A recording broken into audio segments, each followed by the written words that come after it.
नमस्कार दोस्तों, मैं हूं राज पांडे और स्वागत है आपका मेरे channel the monk of Ayodhya में।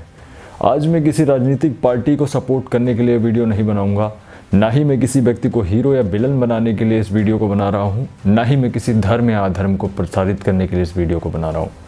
आज मैं बात करूँगा कोटद्वार के उस मुद्दे पर जिस मुद्दे ने इस देश को दो भागों में विभाजित करने की पुरजोर कोशिश की, लेकिन उसमें कह सकते हैं कि विफल रहा।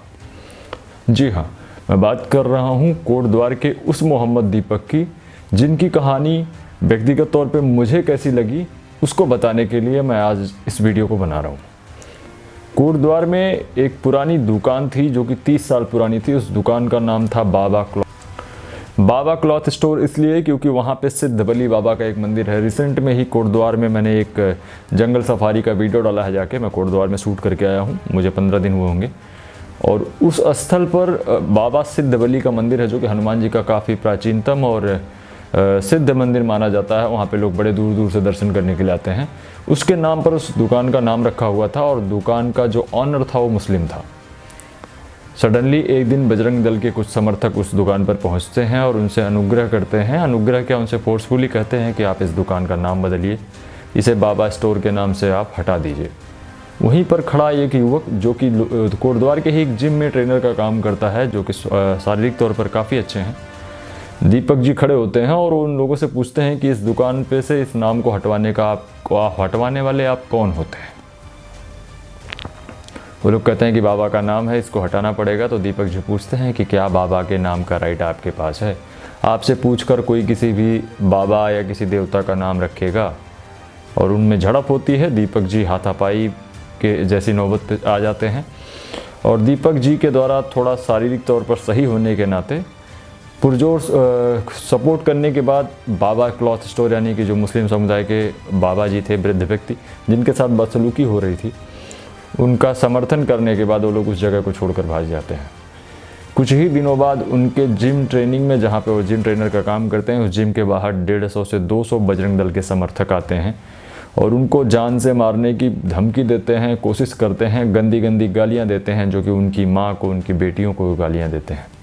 इसके बाद एक और वीडियो वायरल हो रहा है जिसमें उनसे पूछा जा रहा है कि आपका नाम क्या है, तो उसमें दीपक जी अपना नाम मोहम्मद दीपक बताते हैं और उन्होंने अपने सोशल मीडिया यानी कि इंस्टाग्राम पे एक वीडियो डाला है जिसमें वो साफ साफ बता रहे हैं, कई अन्य धर्मों के नमस्कार को करने के बाद, प्रणाम सलाम वालेकुम करने के बाद वो कह रहे हैं कि मैं किसी भी धर्म का या किसी जाति का या किसी समुदाय का होने से पहले सबसे पहले मैं एक इंसान हूँ, जो कि किसी में कहने की हिम्मत और साहस नहीं होता है। ऐसे व्यक्तियों के लिए इस समाज में विरोध की भावना शुरू से रही है और ये कोई मोहम्मद दीपक कोई नया नाम नहीं सुनाई दे रहा है। मैंने इससे पहले भी ऐसे नाम सुने। आपके घरों में, मंदिरों में सुबह सुबह जो आरती होती है वो एक मुसलमान व्यक्ति के आवाज़ से होती है। ए.आर. रहमान के द्वारा कई भजन गाए गए हैं और बहुत सारे ऐसे गायक हैं जिनके भजनों को सुनकर हम अपने सुबह की शुरुआत करते हैं। हमें बस पता नहीं होता है कि हम किसकी आवाज़ को सुन रहे हैं। मुझे ये समझ में नहीं आता है कि यहाँ पर किसी भी व्यक्ति ने इस बात पे ध्यान क्यों नहीं दिया कि क्या दीपक ने कोई गलत काम किया था।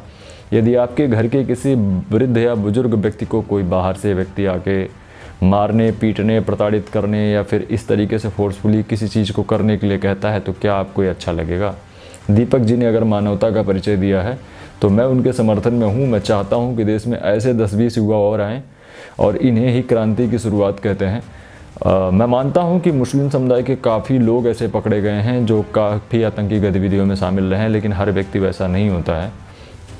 मैं आज भी देख रहा हूँ, मैं खुद देखता हूँ, कई दुकानों पे मैंने खाना खाया, भोजन किया और जब मैं पेमेंट करने गया, दुकान का नाम किसी हिंदू देवता के नाम पे है और जब पेमेंट करने गया तो मुस्लिम समुदाय के किसी व्यक्ति का नाम निकल गया था।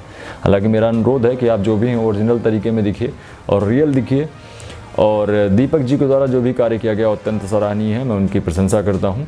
यह समाज प्रेम होता हुआ वाकई में नहीं देख सकता। इसको बस देखना ये होता है कि आप नफ़रत कितनी कर रहे हैं। कोई अच्छा काम कर रहा है तो उसके काम की प्रशंसा करने के बजाय सबसे पहले यह समाज उसका जाति पूछता है, उसका नाम पूछता है, उसके बाद डिसाइड करता है कि उसका काम अच्छा था या बुरा था। आज के समय में कोई ह्यूमैनिटी को प्रमोट नहीं करना चाहता है, कोई मानवता को नहीं प्रदर्शित करना चाहता है। सब हिंदू, मुस्लिम, अन्य वर्गों में लोग बंटना चाहते हैं।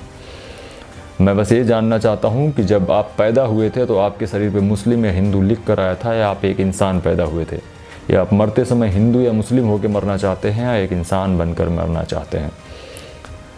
जिन्हें जो त्यागना था उन्होंने वो त्यागा नहीं। कुछ लोग लहसुन और प्याज त्याग कर कहते हैं कि मैं धार्मिक हो गया हूँ, जबकि उन्हें अहंकार, घृणा, राग, द्वेष, इन सारे भावों का त्याग करना होता है, तो आप आध्यात्मिक और धार्मिक हो जाते हैं।